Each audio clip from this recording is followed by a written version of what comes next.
Hello everyone. Now today we start chapter 6, town traders and craft person, and move on the topic on that lost wax technique, town, temple towns and Plemre center. Yes, so Plemre center means holy place. Some towns develop as a temple town and Plemre center, and chief among them like Kurukshetra, Sanchi, Vrindavan, Mathura, Kashi, Varanasi, Jagannath, or Badrinath. Okay, do you know the Ajmer is associated with the one Sufi saint Khwaja Muanuddin Chishti, who settled over here. Okay.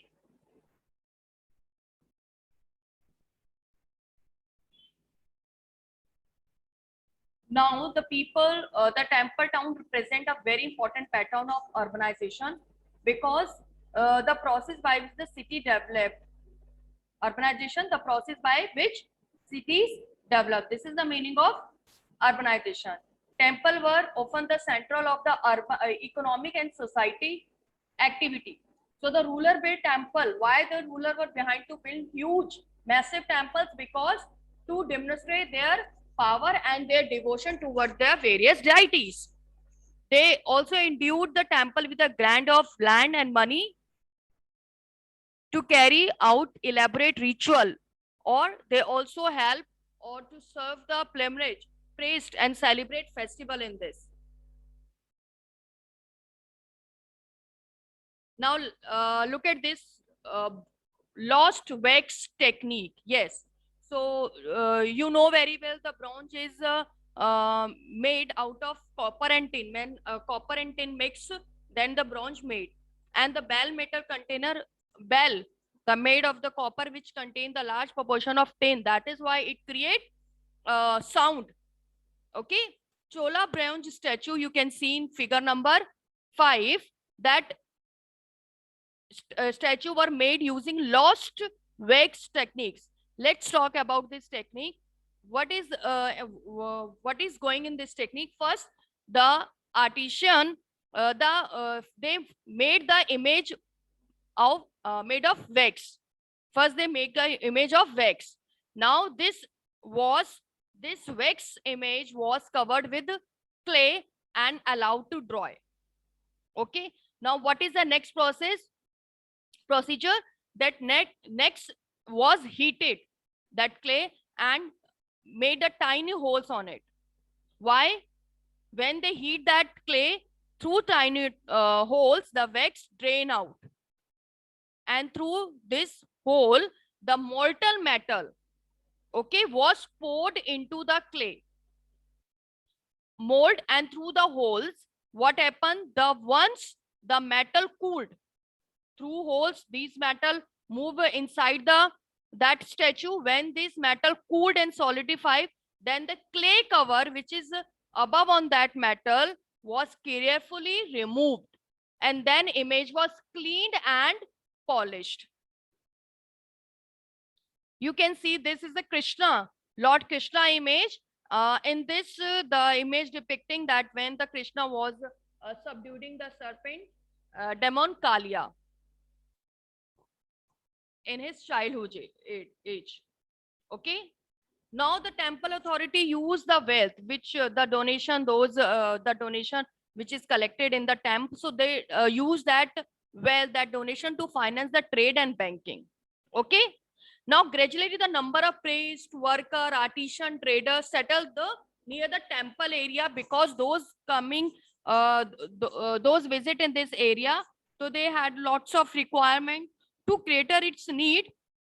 So the different kind of the professions and the worker and the service supplier settled down near the temple area. Okay, thus the temple grew town. Town emerged. That is why the cities grew around the temple. Okay, the town flourish around temples. क्योंकि जो यहाँ आते थे प्लेमरेस तीर्थ यात्री, जो यहाँ temple के दर्शन के लिए आते थे, उनकी जरूरतों के हिसाब से they set up their shops.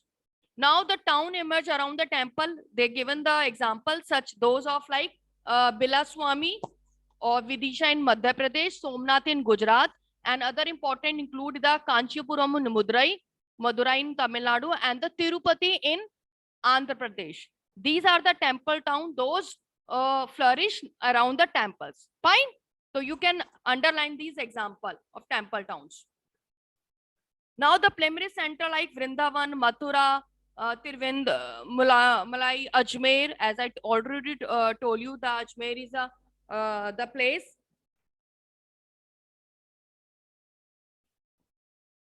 Associated with Khwaja Moinuddin Chishti, who was a Sufi saint who settled Ajmer ancient time. Now that time the Ajmer was the capital of Chauhan king in the 12th century, and that after that it was became the Suba headquarter under the Mughals. Okay, why we are discussing this? Because it was an excellent example of religious coexistence, that everyone respect all religion equally. Sufi saint who settled in 12th century in Ajmer, he attracted devotee from different religion. Okay, so near Ajmer is a lake, that Pushkar, which has attracted premier for ancient time, and still it is very important.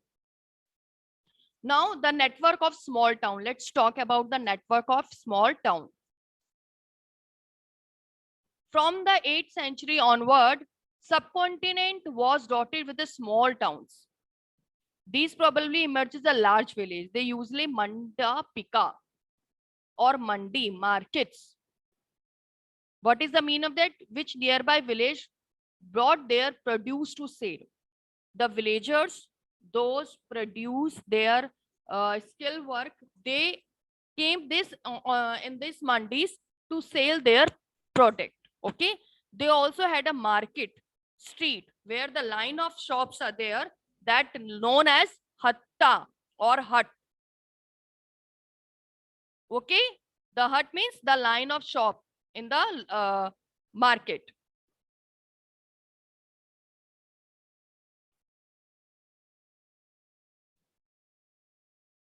As you can see in this picture, this is the picture of hut. Okay, hut means the line of shop in the market.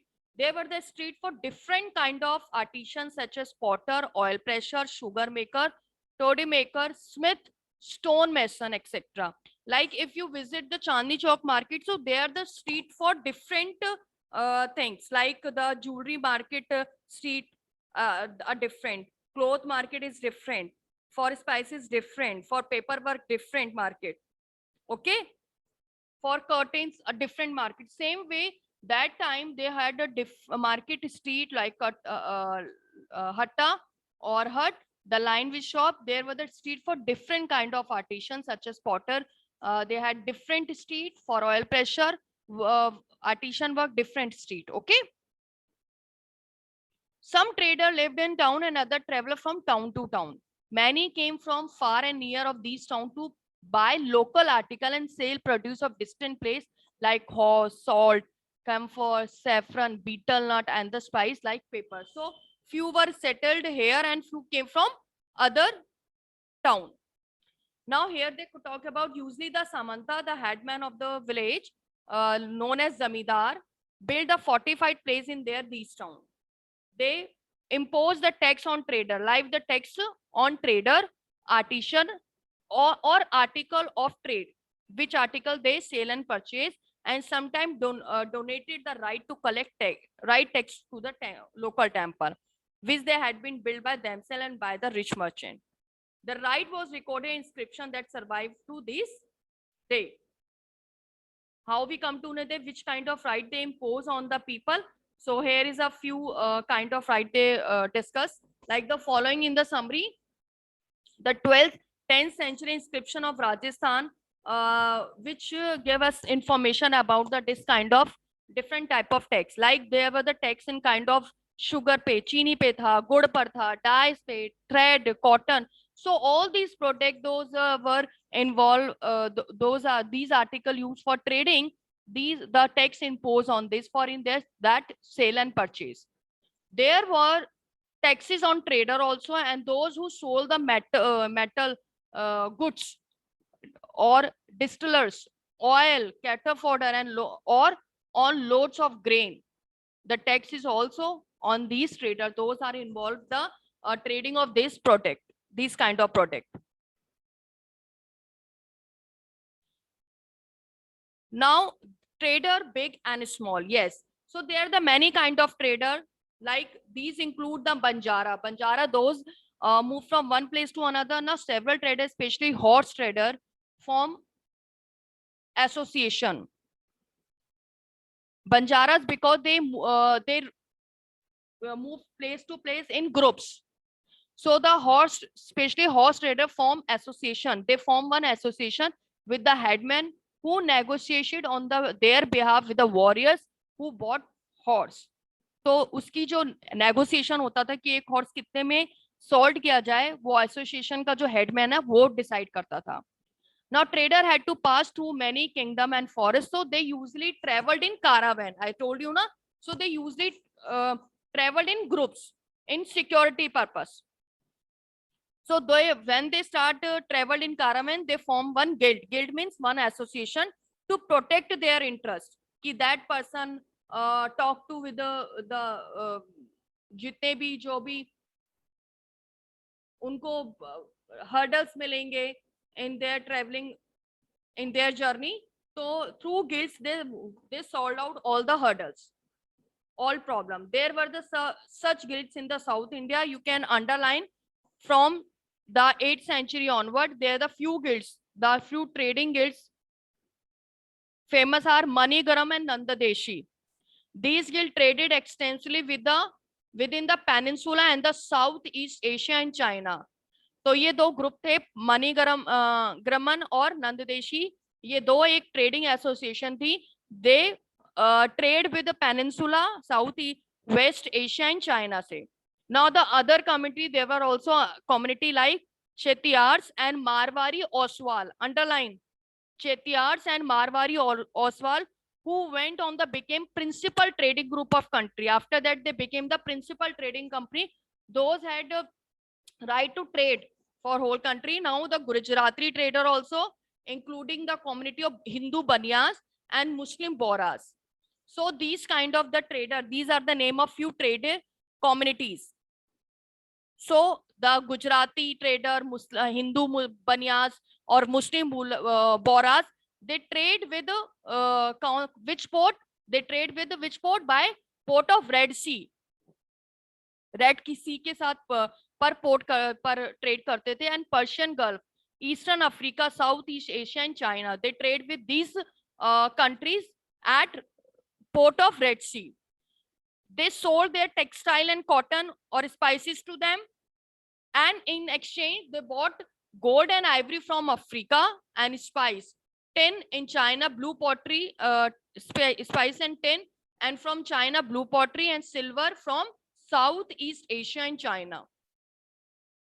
They sold their cotton, textile and spices to these countries, and they bought ivory, spices, tin, blue pottery and silver from these countries. So who involved in this? Muslim Bora and Hindu Banyas and Gujarati trader from port of the Red Sea. They trading this kind of items.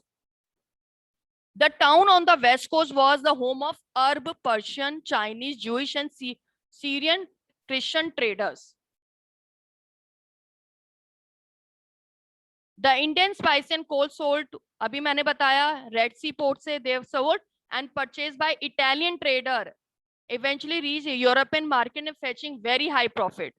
So who purchased these things from the Hindu Muslim Boras, Hindu Banyas and Gujarati trader? The Italian trader bought all these things from these Hindu community, trading community, and sold these things in European country. In this way, he fetched large amount of money, large profit. Spices grown in tropical climate like pepper, cinnamon, nutmeg, dried ginger. Nutmeg होता है that वो, अरे जायफल. become an important part of European cooking. Cotton. So these spices which grown in our country, they became the very important part of European cooking.